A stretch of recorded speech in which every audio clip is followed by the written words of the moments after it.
शिवलिंग प्राण प्रतिष्ठा महोत्सव का पूर्व मंत्री मुकेश सहनी ने फीता काट उद्घाटन किया।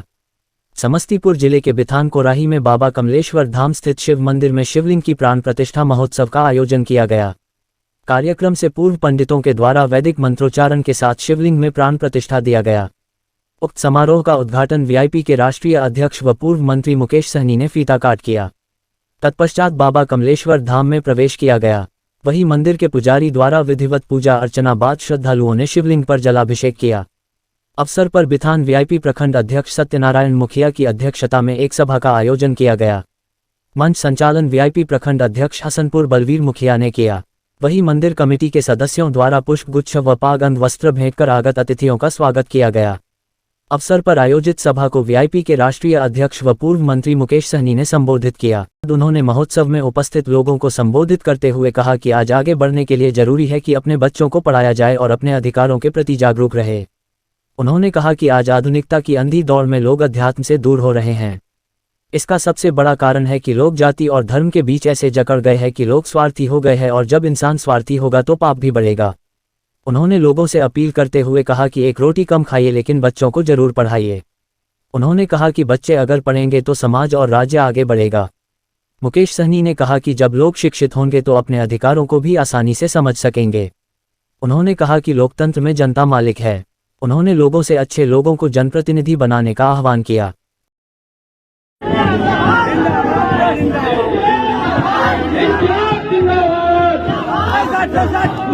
करने के लिए जा रहे हैं, चलने में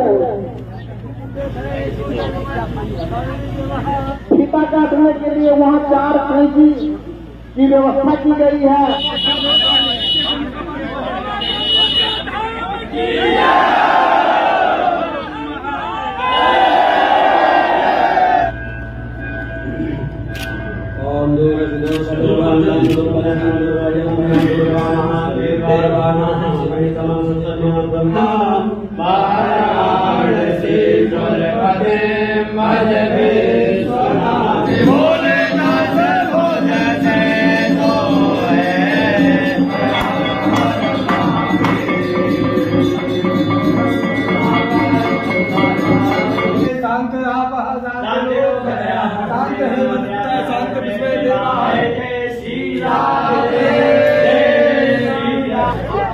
इस प्रांगण में उपस्थित माता बहन नौजवान साथी सम्मानित गार्जियन सभी को सन्नतुल्लाह मुकेश सहनी का नमस्कार प्रणाम करती है।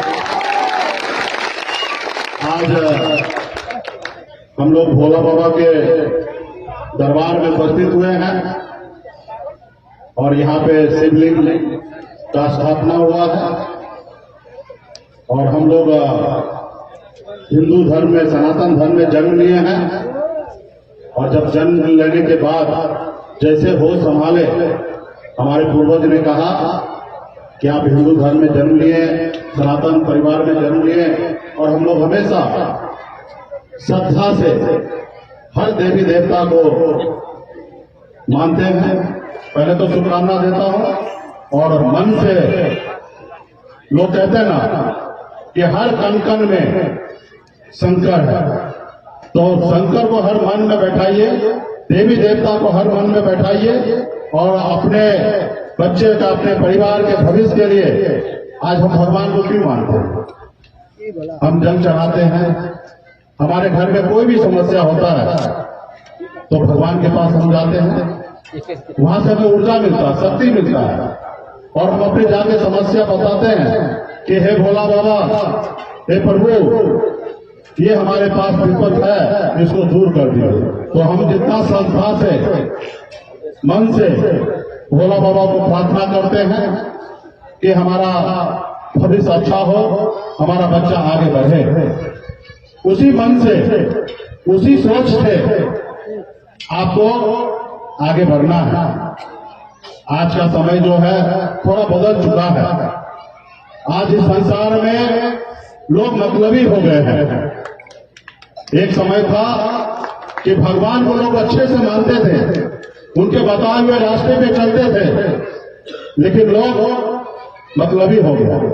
जब तक भगवान ने जब तक हमें इंसान के रूप में धरती पर भेजे तब तक हम लोग अच्छे थे, जब तक हम लोग जाति धर्म में बढ़ गए तब से हम लोग स्वार्थी हो गए, और यहाँ पे स्वार्थी हो गए तो इससे कैसे बाहर निकलना है, तो उसके लिए आप लोगों को कुछ हम लोगों को करना है।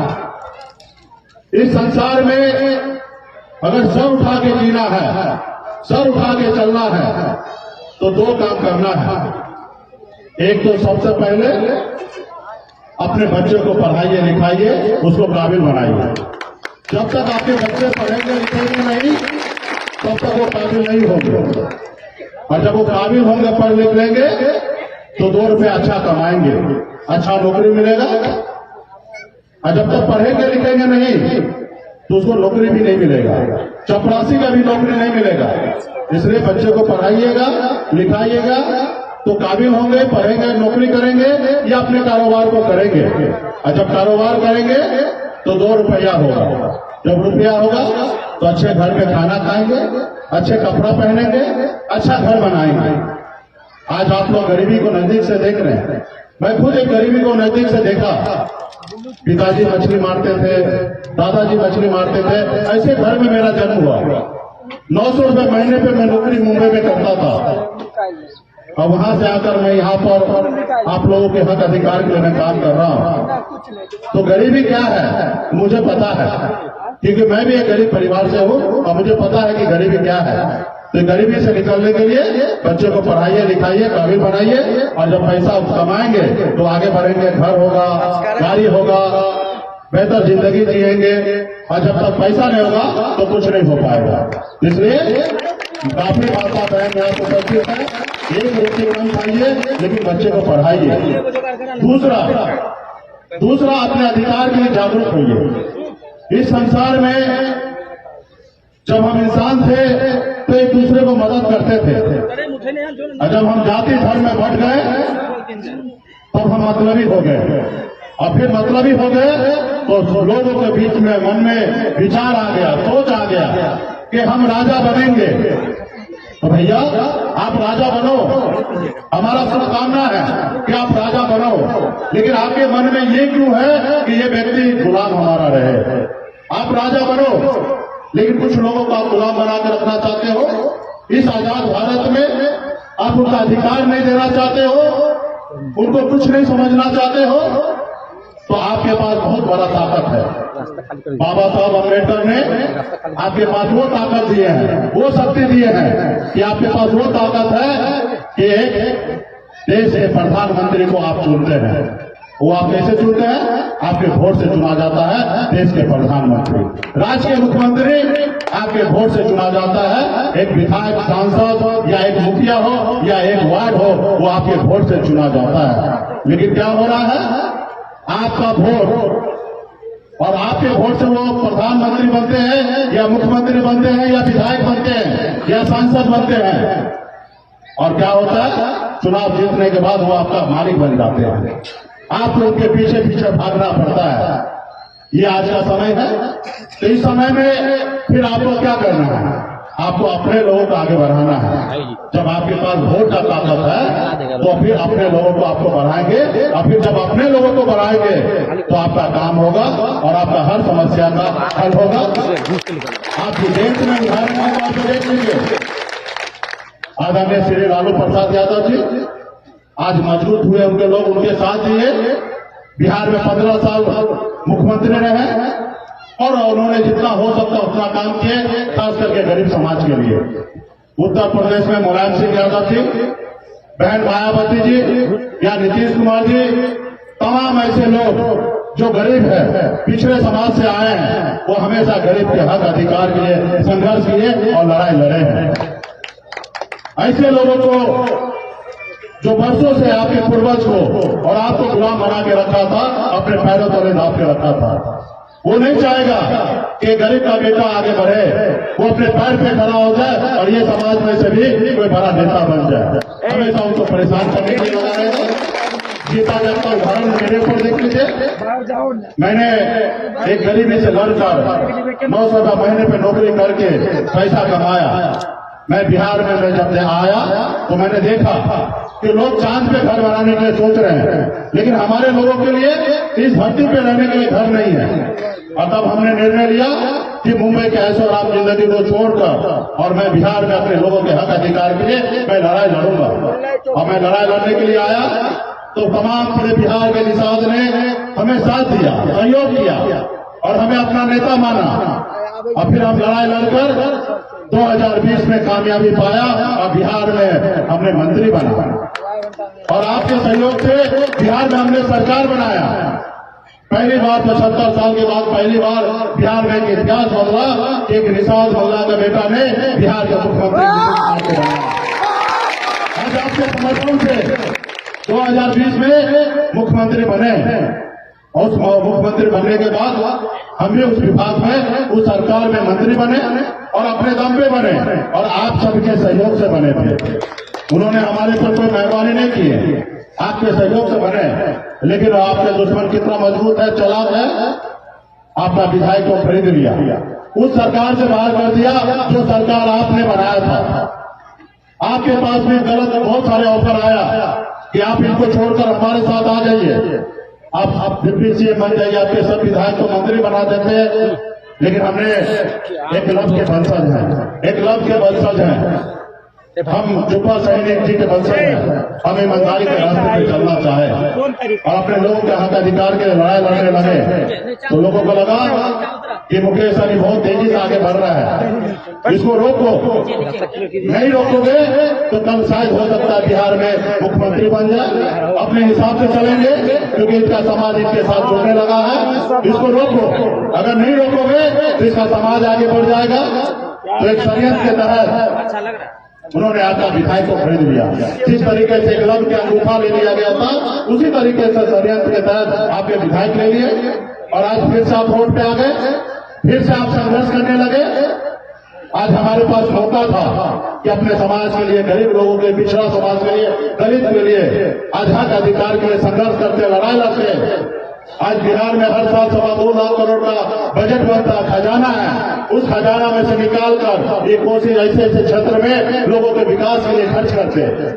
लेकिन उन्होंने देखा कि नहीं, ये गुलाम है, इसको गुलाम बना के रखो, इसको मालिक बनने मत दो। और उन्होंने आपके साथ विश्वासघात किया। तो हमें संघर्ष करना है और आपके पास बड़ी ताकत है, वोट बैंक की ताकत है। आपस में भाईचारा बनाइए, जहां रहते वहां पे हर जाति धर्म। आज देश में आज हमारे बच्चे के लिए पढ़ रहे हैं लेकिन सरकार उसके लिए हॉस्पिटल नहीं बना रहे हैं। आज देश में हमारे लोग पढ़ लिख नहीं रहे हैं, उसके लिए स्कूल की व्यवस्था नहीं कर रहे हैं। लेकिन आज देश में राजनीति कैसे हो रहे हैं? मंदिर बनाने का। मंदिर तो हम लोग खुद बना रहे हैं, हमारे आत्मा में मंदिर है। आप लोग भी एक मंदिर का भव्य निर्माण कराया। लेकिन आज देश में मंदिर की राजनीति होने लगा, धर्म की राजनीति होने लगा।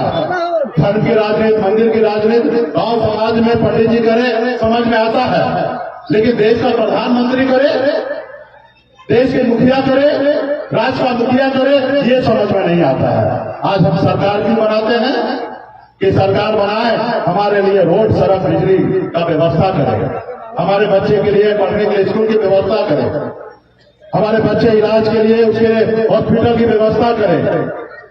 लेकिन आज वो सरकार कहीं ना कहीं अपने एजेंडा से, अपनी बातों से भटक कर आज कहीं ना कहीं धर्म की राजनीति करने लगा है। इसलिए साथियों, आपको जागरूक होना पड़ेगा, आपको समझदार होना पड़ेगा और इसके लिए आपको पढ़ाई लिखाई करना पड़ेगा। आज मैं भी एक मछुआरा परिवार में जन्म लिया ना, आज थोड़ा पढ़ा लिखा, मुंबई जैसे शहर गया, मैंने देखा जिसे अपने लिए नहीं जिया जाता है। हम आज इस संसार में आए हैं, 50 साल, 60 साल, 70 साल, 80 साल रहेंगे, बहुत रहेंगे 100 साल। इससे ज्यादा इस धरती पे हम नहीं रहेंगे। इस धरती पे हमारे लोगों के लिए अगर जरूरतमंद है उसके लिए काम करना है। आज मैंने मुंबई के ऐशो आराम जिंदगी, घर परिवार को छोड़कर आज आप लोगों के लिए है। आज मेहनत कर रहे, संघर्ष कर रहे हैं। आज बिहार में लोगों को मानने, जानने लगे, पहचानने लगे कि बिहार में निषाद समाज भी कोई जाति है। पहले इसको जानते भी नहीं थे, पहचानते भी नहीं थे, इनको नोटिस भी नहीं करते थे, लेकिन आज जानने लगे, पहचानने लगे। आज बड़े बड़े लोग पॉलिटिकल पार्टी आज करने लगे। तो इसलिए साथियों, आपके पास वो ताकत है कि आप अपनी भलाई कर सकते हैं, आप संघर्ष कर सकते हैं। आज बंगाल में, दिल्ली में निषाद को आरक्षण मिल रहा है, एससी का दर्जा बड़ा प्राप्त है, लेकिन आप और हमने आज 50 साल पहले संघर्ष करते तो आज आपका और हमारा भाई एससी का दर्जा मिल जाता, आज हमारे समाज में भी कलेक्टर होता, बड़े बड़े अधिकारी होता, आज हमारे साथ के साथ अन्याय करता तो हम भी हर जगह जाके लगा देते, लेकिन आज हम वो ऐसे में नहीं है, जबकि हमें संविधान में ऐसी में रहने का अधिकार है, लेकिन सरकार ने मना नहीं किया नहीं।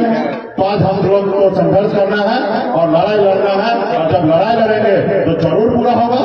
लड़ाई लड़ेंगे, सामने वाले को कहेंगे, वो करेंगे, नहीं करेंगे तो उसको बदल के उस जगह पे हम पहुंच जाएंगे, और उस जगह पे पहुंचने में कोई पैसा की आवश्यकता नहीं है। उस जगह पे पहुंचने के लिए वोट की आवश्यकता है। जैसे आपने वोट दिया 2020 में, आज हम मंत्री बने, अब बिहार के मुख्यमंत्री नीतीश कुमार को हम नीतीश कुमार बनाए आपके वोट से। तो खैर, आप लोग ये सारे चीजों को ध्यान में रखिए, संघर्ष कीजिए, समय आएगा बीच बीच में आप लोगों के बीच में आते रहेंगे। पार्टी के सभी कमेटी के सभी सदस्य अपने अपने तरीके से काम कीजिए और आपस में भाईचारा बनाइए। और हम लोगों को हर ग्रुप पर लड़ाई नहीं करना है। हम जनप्रतिनिधि से एक ही उम्मीद करना है कि हमारे बच्चे के लिए स्कूल बने, हमारे बच्चे के इलाज के लिए हॉस्पिटल खुले, और अपने हक अधिकार के लिए जागरूक होइए, अपने हक अधिकार के लिए संघर्ष कीजिए, लड़ाई लड़िए।